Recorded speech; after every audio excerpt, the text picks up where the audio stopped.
This video is sponsored by Surfshark. As expected, DC's The Blue Beetle bombed in its opening weekend, and it did so even worse than most were expecting. Coming in at 25 million domestically, we are solidly in rejected, unseen territory, where word of mouth isn't even that big a factor, because not enough people saw it to spread any word of mouth in the first place. The question then becomes, why not? Why did The Blue Beetle entice so few to give it a chance? In this postmortem, I will begin with putting the numbers into context, before exploring what might have caused audiences to reject the movie unseen, the problems with the movie itself, and finally, where this leaves the future of DC now that James Gunn has stupidly connected Blue Beetle to his upcoming reboot. Because what just happened here is that what on paper should have been one of the biggest tentpole features of the year, and which James Gunn assured everyone is part of the future of DC, was flat out rejected by the audience. There are signs superheroes may have had their time, because as we'll see, Marvel isn't doing any better. In fact, despite almost twice the budget of Blue Beetle being put into Marvel's Secret Invasion over at Disney+, that service is even losing subscribers. However, if you're thinking about cancelling your own subscription to Disney+, or indeed any other service, then we urge you, please don't take to the high seas, as neither Midnight's Edge nor our sponsors condone of piracy. Not only is it wrong, you would be exposing yourself to endless spyware, tracking software and other malware out there on the high seas. And that's on top of all the data that could be stolen from you during all of your regular browsing and sold to third parties. Have you noticed all the spam and scam emails you're getting? Well, they got your email from those third parties, that's how that happens. There's a fix for all of that though. To protect yourself, you need to protect your data, and a good way of doing that is through a VPN, such as the one delivered by this channel sponsored Surfshark. A VPN, or Virtual Private Network, is a privacy protection tool which guarantees instant online safety and encrypts all data sent via the internet, thereby protecting your data and you. But there's more. Surfshark allows you to bypass geo-blocking restrictions by changing the country you access the internet from, which gives some great advantages when it comes to streaming. For instance, you can access 15 different Netflix libraries, all with a different selection of movies and TV series, simply by changing your virtual location, which is easy, because Surfshark has over 3,200 servers in more than 100 countries around the world. Outside of the US, Star, the international version of Hulu, comes bundled with Disney+. If you're in the US and change your location to, say, the UK, well then you just might save some time and get that too. That's pretty good, but it gets even better. If you type in the code MIDNIGHT when ordering, that triggers an exclusive offer of 3 months for free. Furthermore, Surfshark also offers a 30-day money-back guarantee, so there's no risk in trying it out. Do check out the link in the description below for further details and to order.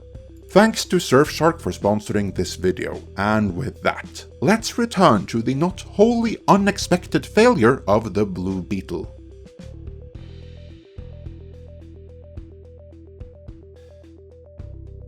Domestically, the Blue Beetle opened to 25 million, half of what The Flash opened to. Of course, The Flash cost 3 times as much to make and had Michael Keaton in it, so a more apt comparison might be the embarrassing failure that was Shazam! Fury of the Gods, which opened 5 million higher at 30 million. Even The Suicide Squad, which was rated R and opened day and date on HBO Max because it opened during the lockdowns, opened higher. In fact, the only modern DC movie to have opened lower is Wonder Woman 84, but that was an HBO Max release that came with a side theatrical release, because it opened when the lockdown was at its lockdowniest.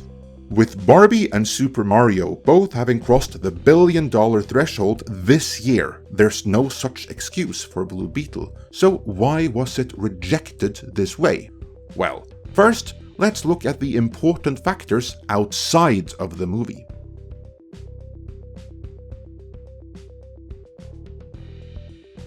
There used to be a time Not too long ago, when Disney appeared invincible, and the foundation behind that appearance was the success of Marvel, which for the first 3 phases straight went from strength to strength.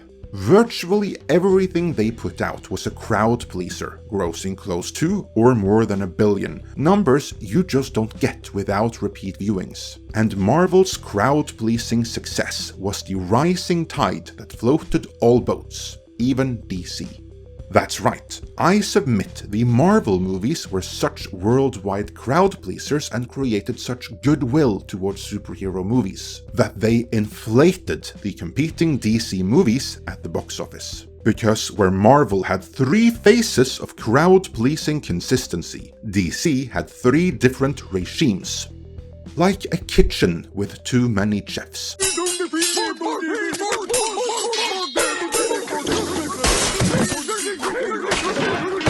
Those regimes had widely different philosophies, none of which were in sync with each other, let alone with the audience. When Marvel then completely and utterly dropped the ball from the very onset of Phase 4, the superstructure artificially inflating even DC movies collapsed. Gradually, merely being a superhero comic book movie wasn't enough to entice the audience. The movie in question had to win audiences over on its own merits, and for DC, with its chaotic recent history, that proved to be a challenge, one inadvertently made worse by James Gunn.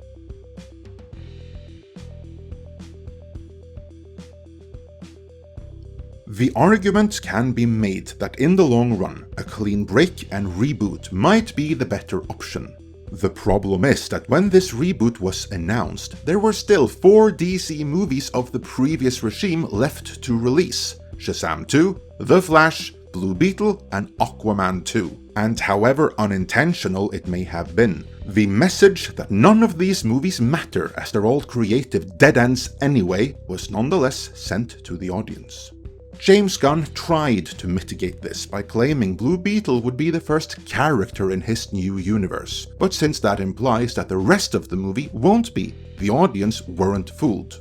So clearly, the biggest reasons why the movie failed are outside of the movie itself. But those aren't the only reasons. There are some issues with the movie itself as well.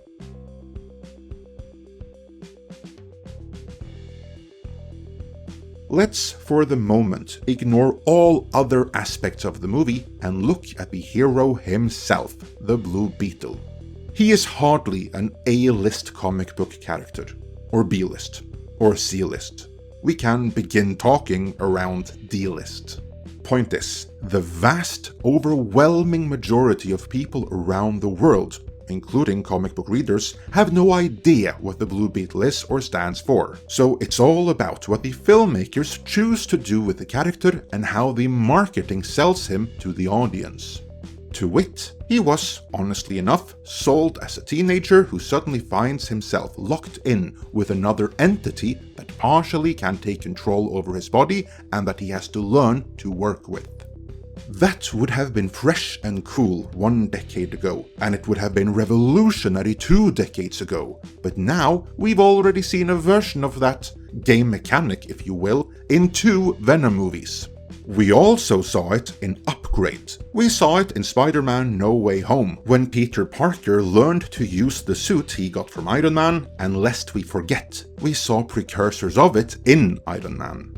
Point is, by this time, Blue Beetle, the way the character and his powers were realized on screen, was already stale and derivative before anyone even saw the movie.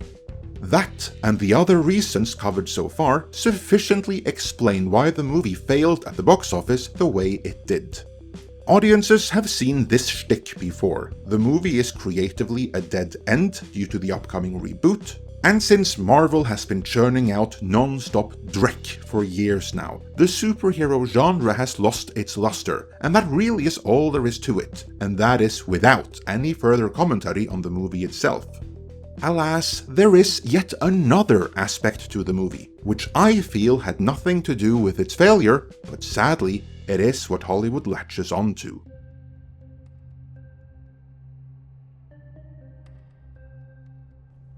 hidden behind the veneer of a rather generic and derivative superhero in an age where superhero movies have lost their luster. The Blue Beetle is a movie about family, the Latino experience, and more specifically, the Mexican experience in the United States. This is where the movie's heart is, this is where it stands out, and this is where, in my opinion, the movie is at its absolute best. Alas, rather than blaming the audience for not showing up, which is the usual response, there are already signs that in this case, Hollywood is doing what otherwise would be unthinkable in blaming the representation for some of the failure, in addition to the strike preventing the actors from actively promoting it. This was set up in an August 16th piece in The Hollywood Reporter, which quoted Michelle Sugihara, executive director of the Coalition of Asian Pacifics in Entertainment, as saying, "If the project doesn't do well, a year from now, it's not going to be like, it was because of the strike. It's going to be, no, it just didn't do well, and it's because it was BIPOC, so we tried that." You see, not all brands of representation are created equal, and it has been opined that the representation seen in Blue Beetle is one that Hollywood doesn't place too much emphasis on. So that may be a factor in how easily they will shift the blame there this time. And this still has nothing to do with the merits of the movie itself.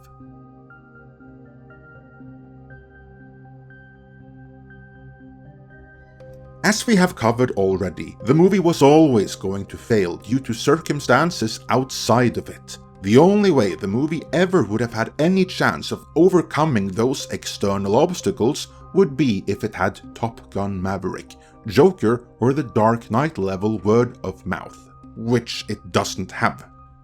The movie is a perfectly fine mid-tier fun Marvel Phase 1 type movie, and that's just not enough to overcome the external obstacles in its way, because there are already dozens of superhero movies like that, and Blue Beetle doesn't sufficiently stand out from them.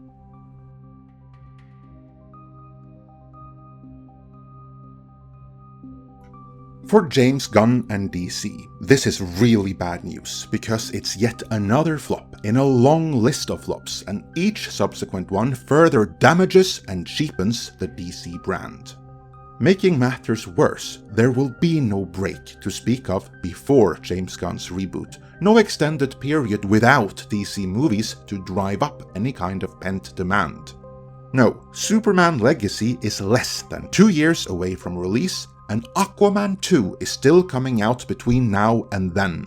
For maximum brand confusion, so is The Penguin on Max and Joker 2 in theaters, although that probably will be okay. What that translates to, though, is an uphill struggle for Superman Legacy, and after this box office, it is anyone's guess if Blue Beetle will still be part of that world by the time all is said and done. For now, what did you think about Blue Beetle, and do you think we'll be seeing him again? Let me know your thoughts on all of this in the comments. And before you go, remember that to help protect your data and bypass quarrelsome geo-blocking restrictions, you should get Surfshark VPN.